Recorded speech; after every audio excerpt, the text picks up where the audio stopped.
നമസ്കാരം. മലയാളി വാർത്തയിലേക്ക് സ്വാഗതം. കേന്ദ്ര സഹമന്ത്രി സുരേഷ് ഗോപി ഗുരുവായൂർ ക്ഷേത്രത്തിലെത്തി. കേന്ദ്ര സഹമന്ത്രി ആയതിനു ശേഷമുള്ള ആദ്യ സന്ദർശനമാണ്.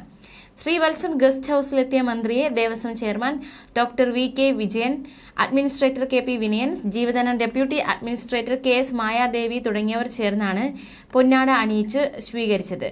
ദേവസ്വത്തിന് ഉപഹാരവും അദ്ദേഹത്തിന് സമ്മാനിച്ചു. കദളിക്കുലയും പണക്കിഴിയും സുരേഷ് ഗോപിയും സമർപ്പിച്ചു. ബി.ജെ.പി. പ്രവർത്തകർ സ്വീകരണം നൽകിയിരുന്നു.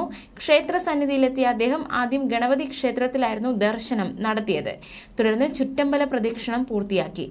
അത് കഴിഞ്ഞായിരുന്നു ഗുരുവായൂരപ്പ സന്ദർശനം. ബി.ജെ.പി. പ്രവർത്തകർ വലിയ രീതിയിലുള്ള സ്വീകരണം നിശ്ചയിച്ചിരുന്നതാണ്. പക്ഷേ കുവൈറ്റ് ലേബർ ക്യാമ്പിലുണ്ടായ തീപിടുത്ത പശ്ചാത്തലത്തിൽ സ്വീകരണ പരിപാടികൾ ഉപേക്ഷിക്കുകയായിരുന്നു.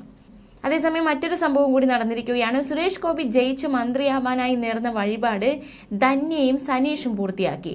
സുരേഷ് ഗോപി എത്തുന്നതറിഞ്ഞ് വൈകുന്നേരം തന്നെ ഇവർ പാൽപായസം ഷീട്ടാക്കിയിരുന്നു.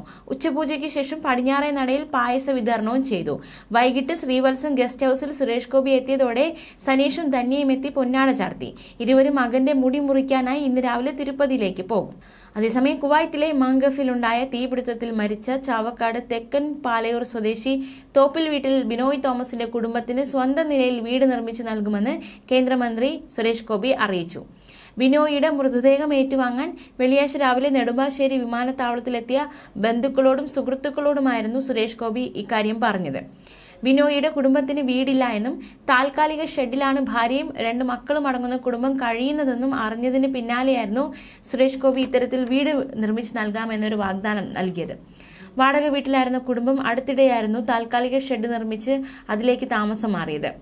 വിമാനത്താവളത്തിൽ നിന്നും മൃതദേഹം വീട്ടിലെത്തിക്കുന്നതിന് മുന്നേ ബിനോയിയുടെ വീട്ടിലും സുരേഷ് ഗോപി എത്തി. 5 വയസ്സുകാരനായ മകൻ ഇയാനെ തലോടി വീട്ടുകാരെ ആശ്വസിപ്പിച്ചു. മാത്രമല്ല, അദ്ദേഹം മൃതദേഹത്തിൽ അന്തിമ ഉപചാരം അർപ്പിച്ച ശേഷമാണ് മടങ്ങിയത്.